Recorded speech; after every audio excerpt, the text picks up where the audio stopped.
அஸ்த நட்சத்திரம் பார்த்தீங்கன்னு வச்சுக்கிங்களேன், சந்திர பகவானோட நட்சத்திரம். ஸோ இந்த நட்சத்திரம் பார்த்தீங்கன்னா ஒரு சிபிஐ நட்சத்திரம் சொல்லுவோம். எல்லாரையும் ஆய்வு செய்வதில், அனலிட்டிக் பண்ணுறதுல இவங்கள மிஞ்ச முடியாது. ஸோ அந்த அளவுக்கு ரொம்ப ஆய்வு பண்ணி அதனாலேயே இவங்களால் எந்த ஒரு நிம்மதியான ஒரு விஷயத்தை அடைய முடியாமல் பிரச்சனை சிக்கக்கூடிய ஒரு நட்சத்திரம் தான் அஸ்த நட்சத்திரம் அப்படின்னு சொல்லலாம். சிபிஐ நட்சத்திரம்லாம் சொல்லுவாங்க. ஸோ இவங்க இந்த காலகட்டத்தில் என்ன பண்ணலாம், ஆவணி மாதத்தில் பார்த்தீங்கன்னு வச்சுக்கங்களேன் என்ன பண்ணலாம் அப்படின்னு பார்த்தீங்கன்னா, சூழல்களை புரிந்து செயல்படுவது தான் இவங்களுக்கு. ஏன்னா நேரத்துக்கு, ஏன்னா சந்திர பகவான் வந்து தினம் தினம் மாறக்கூடியவர். ஸோ ஒரு நட்சத்திரம் மாறிக்கிட்டே இருப்பார். அப்போ இவங்களுடைய எண்ண ஓட்டங்கள், நட்புகள் இது எல்லாமே ஒரு நிரந்தர தன்மையிலே, ஸ்திரத்தன்மையிலே இருக்காது. ஸோ மாறிக்கொண்டே இருக்கும். ஸோ மேலும் என்னென்னாக்கா, இந்த நிலம் சார்ந்த விஷயம், யாருக்காவது ஜாமீன் கொடுக்குறது, இல்லை ஏதோ ஒரு பஞ்சாயத்து வந்து இவங்களை சுற்றி ஏதோ ஒன்று இருந்துக்கிட்டே இருக்கும். இவங்க தம்பின்னு கூப்பிட்டாவே ஒரு பிரச்சனையாகிடும். ஸோ அதனால் யாரையும் தம்பின்னு கூப்பிடாதீங்க. அதுதான் உங்களுக்கு பரிகாரமே. தம்பின்னு கூப்பிட்டீங்கன்னா ஒரு பஞ்சாயத்தை ஃபேஸ் பண்ண தயாராகிருக்குங்க. ஸோ அதனால் ரொம்ப கவனமாக இருங்க. இந்த மாதம் அந்தளவுக்கு உங்களுக்கு சாதகமான மாதம் அப்படின்னு சொல்ல முடியாது. இருந்தாலும் உங்களுக்கு தேவையான நன்மைகளை, வாழ்க்கை துணை ஆணாக இருந்ததுன்னா மனைவி மூலயமா நல்ல ஒரு எதிர்பார்த்த விஷயங்கள் எல்லாமே இருக்கும். ஆணாக இருந்தாங்கன்னா தேவையற்ற பிரச்சனைகளை சிக்கக்கூடிய வாய்ப்புகள் இருக்குது. ஸோ மிகுந்த கவனத்தை, பெண்களுக்கு அந்த அளவுக்கு பிரச்சனை வந்து கம்மி தான். ஸோ அதனால் இந்த காலகட்டத்தில் நீங்கள் வந்து சிதற தேங்காய் உடைப்பது தான், விநாயகர் வழிபாடு செய்து சிதற தேங்காய் உடைப்பது தான் உங்களுக்கும் பரிகாரம். ஸோ அதை செஞ்சு பாருங்கள். வாய்ப்பு கிடைச்சா ஆற்றோரத்தில் இருக்கக்கூடிய அம்மன் கோயிலுக்கு சென்று அங்கே வழிபாடு செஞ்சு பாருங்கள். குறிப்பாக நீங்கள் என்னென்னாக்கா, சாம்பிராணி தீபம் ஊதுவத்தி ஏற்றி வழிபாடு செய்வது தான் உங்கள் வாழ்க்கை உச்சத்துக்கு கொண்டு போகும். செஞ்சு பாருங்கள், வாழ்க்கையை சிறப்பாக்கிங்க. நன்றி, வணக்கம். அனைவருக்கும் வணக்கம். நான் உங்கள் மோசஸ், உளவியல் ஜோதிட வாஸ்து கன்சல்டன்ட், சென்னையிலேருந்து. என் உயிரான ஈசனை முன்னிறுத்தி எவனார்களாலே அவன் தான் வணங்கி இந்த ஆவணி மாத பலன் இதை நம்ம பார்க்க போகிறோம். ஏன்னா இந்த ஆவணி மாதம் பார்த்தீங்கன்னு வச்சுக்கிங்களேன், காலபுருஷ தத்துவத்துக்கு 5ஆம் அதிபதியான சூரிய பகவான் தன் வீட்டிலேயே ஆட்சி பெறுவார். ஸோ அப்போ ஆட்சி பெறும் போது என்னென்னாக்கா, இந்த பூர்வ புண்ணியம் என்பது இயற்கையாகவே இந்த காலகட்டத்தில் ரொம்ப செழிப்பாக இருக்கும், வளமாக இருக்கும் அப்படின்னு சொல்லுவாங்க. ஏன்னா நம்ம பூர்வ புண்ணியம் அப்படின்னோடனே உடனே நம்ம வந்து சொந்த ஊருக்கு தான் நினைப்போம். அப்படி கிடையாது. நமக்குள்ளேயும் ஒரு பூர்வ புண்ணியம் இருக்குது, நம்ம உடம்புக்குள்ளேயும் ஒரு பூர்வ புண்ணியம் தன்மைகள் இருக்குது. ஸோ அந்த தன்மை இந்த காலகட்டத்தில் பார்த்திங்கன்னா மிக செழிப்பாக இருக்கும்.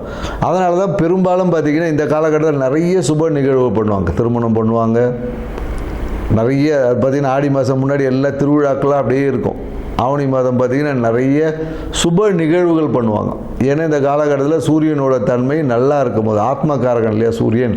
ஸோ அப்போ ஆத்ம பலம் வந்து இயற்கையாகவே எல்லாருக்கிட்டையும் பெருகி இருக்கும் இந்த காலகட்டத்தில். அதுவும் இந்த காலம் இன்னொன்றாக்கா, இந்த வருஷம் பார்த்திங்கன்னு வச்சுக்கோங்க, கேது பகவானும் 5ஆம் இடத்துல இருக்கார். ஸோ அப்போ என்னென்னாக்கா, கேது வந்து என்னென்னாக்கா ஞானக்காரகர். ஏன்னா பொதுவாக பார்த்திங்கன்னா அந்த சூரியன் வந்தால் பார்த்திங்கன்னா நம்ம ஆத்மகாரகன் சொல்கிறோம் இல்லையா. ஏன்னா இந்த ஆத்மகாரகன் எந்த ராசியில் வலுவாக இருக்கோ இல்லை பலமாக இருக்கோ அந்த ஜாதகர் பார்த்திங்கன்னா மிகுந்த உச்சத்தில் இருப்பார். ஏன்னா பார்த்திங்கன்னு வச்சுக்கலாம், ஏன்னா ஆத்ம பலம் தான் தேவை. அதுக்காக தான் ஆன்மீகத்தை நம்ம நாடுறோமே. ஏன்னா இன்றைக்கி நிறைய பேர் ஆன்மீகத்தை எதுக்கு போகிறோன்னே தெரியல. நம்மளோட ஆத்ம பலத்தை அதிகரிக்கிறதுக்கு தான் நம்ம இன்றைக்கி ஆன்மீகம், இந்த பரிகாரம்லாம் செய்கிறோம் இல்லையா. இது எல்லாமே உங்களோட ஆத்ம பலத்தை இன்க்ரீஸ். அப்படி இருக்கக்கூடிய சூரிய பகவான் இந்த ஆவணி மாதத்தில் அவர் சொந்த வீட்டில் இருந்து அப்படியே ஒரு ஆட்சி பண்ணும் போது எப்படி இருக்குன்னு பாருங்கள். அதனால தான் இந்த காலகட்டம் நிறைய சுப நடக்கும் போது அது எல்லாமே வெற்றி, காரிய சித்தி, நிறைய பேர் இடம் வாங்குவாங்க. அதனால தான் பார்த்திங்கன்னா இந்த காலத்தில் இன்னொரு விஷயம் இருக்குது. ஆவணி மாதத்தில் பார்த்திங்கன்னா விநாயகர் சதுர்த்தி. இந்த காலத்துலேருந்து அந்த விழா கோலங்கள் எல்லாமே தொடங்கும். அது வரையும் பார்த்திங்கன்னா ஒரு இந்த மந்தமாக போயிட்டு இருந்தது. இது பார்த்திங்கன்னா விநாயகர் சதுர்த்தி, அதுக்கப்புறம் பார்த்திங்கன்னா ஆயுத பூஜை, அப்புறம் தீபாவளி, அப்படியே பார்த்திங்கன்னா விழாக்களாக அப்படியே வரும். இனிமேல் ஒவ்வொரு மாதமும் பார்த்திங்கன்னா விழாக்கள், இந்த புரட்டாசி மாதத்தை தவிர்த்து. ஏன்னா ஆத்மகாரகன் எந்த ஜாதகத்தில் நல்ல வலுவாக ஸ்ட்ராங்காக இருக்கோ அவங்க தான் உச்சம். ஏன்னா சூரியன் தான் பார்த்திங்கன்னா நம்ம பெரும்பாலும் இந்த அரசியலுக்கு சொல்லுவோம், மருத்துவக்காரகனும் சூரியன் தான். ஸோ அதனால தான் எந்த ஒரு ஜாதகத்தில் சூரியன் வலுவாக இருக்கோ அவங்க நல்ல ஒரு ஃபேமஸ் டாக்டர் ஆவாங்க. அது 2ஆம் அதிபதியோட இல்லை 10ஓட தொடர்பு வரும்போது பார்த்திங்கன்னா மருத்துவத்தில் சூப்பராக இருப்பாங்க. அதே போல் சூரியன் வலுவாக இருக்கிறவங்க பார்த்திங்கன்னா தொட்டாவே குணமாகக்கூடிய கைராசி டாக்டர்லாம் சொல்லுவோம் இல்லையா. அவர் படித்து கூட இருக்க மாட்டார், சும்மா R&D படிச்சிருப்பார், இல்லைன்னா அந்த ஒரு கம்பவுண்டராக கூட இருந்திருப்பார். அவர் பார்த்திங்கன்னா சும்மா ஏதோ ஒரு விஷயம் சொல்லுவார், நடந்துடும். கைராசி டாக்டர் அப்படின்னு சொல்லக்கூடிய எல்லாருமே பார்த்திங்கன்னா இந்த சூரியன் வலுவாக இருக்குந்தா கைராசி டாக்டர். ஏன்னா ஆத்மத்தை பலமாக வச்சுருக்க எல்லாமே பார்த்திங்கன்னா குணமாக்கக்கூடிய ஆற்றல் அவங்ககிட்ட இயற்கையாகவே நிறைய இருக்கும். சூரியன் வலுவாக இருக்கும், நிறைய பரிகாரம் பண்ணான்னு வச்சிங்களேன், சூப்பராக சக்ஸஸ் ஆகிடும். பெரிய பரிகாரம் சின்னதாக சொன்னாவே பெரிய விஷயங்கள் கூட குணமாக்கக்கூடிய ஆற்றல். அப்படி இருக்கக்கூடிய சூரிய பகவான் இருக்கக்கூடிய இந்த ஆவணி மாதத்தில் பார்த்திங்கன்னா மிகுந்த நற்பலன்களை கொடுக்கும். ஆன்மீக நாட்டம் அதிகமாகவும், குறிப்பாக என்னென்னாக்கா இந்த கேது கூட இருக்கிறதுனால நிறைய என்னென்னா அந்த குழந்தை பேருக்கான விஷயங்கள், குழந்தை பேர் இன்மை, இந்த மாதிரியான விஷயங்கள் எல்லாமே ஒரு மாற்றத்தை கொடுக்கக்கூடிய விஷயமா இருக்கும். அந்த விரக்தி தன்மை, ஏன்னா கேது எப்போதும் பார்த்திங்கன்னா ஒரு விரக்தி கொடுப்பார். ஏன் அது விரக்தி கொடுப்பார்னா அனுபவம் கிடைச்சாதான் அறிவு வளரும், ஞானம் கிடைக்கும், சும்மா வராது இல்லையா? ஸோ அதனால் அந்த கேது பகவான் வந்து நமக்கு ஞானத்தை கொடுப்பதற்காக சில படிப்பினையை கொடுப்பார். அதை தான் நம்ம இங்கே விரக்தி, எனக்கு அது நடக்கலை அப்படி இப்படின்னு நம்ம சொல்லிட்டு கிடப்போம். ஸோ இந்த தன்மைகள் உள்ள இந்த ஆவணி மாதத்தில் ஒவ்வொரு ராசிக்கும் என்ன மாதிரியான பலன்கள் கொடுக்க போகுது அப்படின்றத இந்த வீடியோவில் பார்க்க போகிறோம். வாங்க வீடியோக்குள்ளே போகலாம். கன்னி ராசி எதையும் அவ்வளோ சீக்கிரமாக ஏற்றுக்கொள்ளாமல் எல்லாத்தையும் ஆய்வு செய்து அழுத்தமாகக்கூடிய கன்னிராசி நேயர்களுக்கு இந்த ஆவணி மாதம் எப்படி இருக்குன்னு தான் பார்க்க போகிறோம். ஏன்னா ராசி அதிபதியான புதன் பகவான் பார்த்தீங்கன்னு வச்சிங்களேன் கடகத்தில் இருக்கார். ஸோ 11வது ஸ்தானத்தான் லாபஸ்தானத்தில் இருக்கார். அப்போ தொழில் ரீதியான ஒரு லாபங்கள் வந்து இந்த காலகட்டத்தில் இருக்கும். ஏன்னா ஆடி மாதத்தில் பார்த்தீங்கன்னா நிறைய விஷயம், எதிர்பார்த்த விஷயங்கள் அப்படியே தள்ளி போய் ஏமாற்றம் அடைகிற மாதிரி இருந்திருக்கும். அது எல்லாமே இப்போது லாபமாக மாறும்.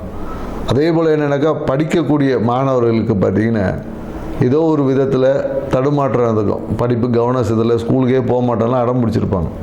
இப்போ எல்லாமே அந்த விஷயங்கள் மாறி படிப்பு சீராக இருக்கும், மகிழ்ச்சிகரமாக இருக்கும், எதிர்பார்த்த நிலை காட்டும் அதிகமாகவே இருக்கும். மேலும் என்னென்னாக்கா 12ல் சூரிய பகவான் இருக்கிறதுனால அரசாங்கம் சார்ந்த விஷயத்தில் ஒரு விரயம் இருக்கும். கவர்மெண்ட்டுக்காக ஏதாவது பெனால்ட்டி கட்டுறது, இந்த மாதிரியான சூழல்கள் எல்லாமே இந்த காலகட்டத்தில் ஏற்படும். அரசியல்வாதியாக இருந்தாங்கன்னு வச்சுக்கோங்க, இந்த கன்னி ராசி அரசியல்வாதியாக இருந்தாங்கன்னா இந்த காலகட்டம் ரொம்ப எச்சரிக்கையாக இருக்கணும். ஏன்னா இந்த காலகட்டத்தில் நீ நிறைய எதிர்பாராத திடீர் ரைடு வர்றது, இந்த மாதிரியான நிகழ்வு எல்லாமே கன்னி ராசிக்காரர்களுக்கு ஏற்படும். ஏன்னா சூழல்கள் எதுவுமே இந்த காலகட்டத்தில் அந்த அளவுக்கு சரியாக இல்லை. ஏன்னா 7ல் சனி பகவான் வந்து வக்கரம் அடைகிறார். அப்போ என்னென்னாக்கா வாழ்க்கை துணை சூழல்கள் சார்ந்த விஷயத்தில் ஒரு சிறிய பிரச்சனையை நோக்கி பயணிக்கிறார். அப்போ என்னென்னாக்கா நல்லா போயிட்டு இந்த விஷயம் திடீர்னு ரூட்டு மாறும். அதனால் சில பிரச்சனைகளை சந்திக்க வேண்டிய சூழல்கள் எல்லாமே இருக்குது. வாழ்க்கை துணை சார்ந்த விஷயத்தில் கொஞ்சம் அட்ஜஸ்ட் பண்ணி தான் போயாகணும். திருமணம்லாம் ஃபிக்ஸ் பண்ணி வச்சுருப்பாங்க, பார்த்திங்கன்னா ஏதோ ஒரு காரணத்தினால கொஞ்சம் தள்ளி போடுவாங்க. இல்லை தேவையற்ற பிரச்சனைகள்லாம் வரும். இல்லை வரதட்சணை கேட்டாங்க அப்படின்ற மாதிரி ஏதோ ஒரு லூஸ் டாக்கால் தேவையற்ற பேச்சாலேயே பிரச்சனைகள் வரும். அதனால் தேவையற்ற பேச்சுகளை கொஞ்சம் விட்டுருங்க. அதே போல் என்னென்னாக்கா திடீர்னு ஏதோ ஒரு விஷயத்தை ஹைட் பண்ணியிருப்பாங்க, இல்லை மறைத்து வைத்த விஷயங்கள் எல்லாமே இந்த காலகட்டத்தில் வெளி வந்துடும். அதனால் மிகுந்த எச்சரிக்கையாக இருக்கணும் கன்னிராசிக்காரங்க தான். ஏன்னா கன்னிராசிக்காரங்க குறிப்பாக பார்த்திங்கன்னா இந்த சொத்து சார்ந்த விஷயத்தில் கொஞ்சம் கவனம் தேவை. இந்த சொத்து டாக்குமெண்ட்டு இந்த மாதிரியான விஷயங்கள் எல்லாமே பிரச்சனைக்குரியதாகவும் மாறும். அதே போல் என்னென்னாக்கா சொத்து சேர்க்கை இருக்கான்னா கண்டிப்பாக சொத்து சேர்க்கை இருக்குது. புதிய வாகனம் வாங்கக்கூடிய வாய்ப்புகள் எல்லாமே இருக்குது. இது வாகனம் வாங்கிட்டு அரசியல்வாதிகளுக்கு தான் இது ரொம்ப இக்கட்டான ஒரு காலகட்டம் சொல்லலாம். எதிர்பாராத திடீர் பிரச்சனைகள், எங்கேருந்து பிரச்சனை வருதுன்னே தெரியாது. எவ்வளோ அடித்தாலும் தாங்குறான்ற மாதிரி தான் இருக்கும். திடீர் பிரச்சனைகள், தேவையற்ற சட்ட சிக்கல்கள், இது எல்லாமே வரும். அதனால் வாகனத்தில் பயணிக்கிறவங்க கண்டிப்பாக கொஞ்சம் ரொம்ப கவனமாக பயணிக்கணும்.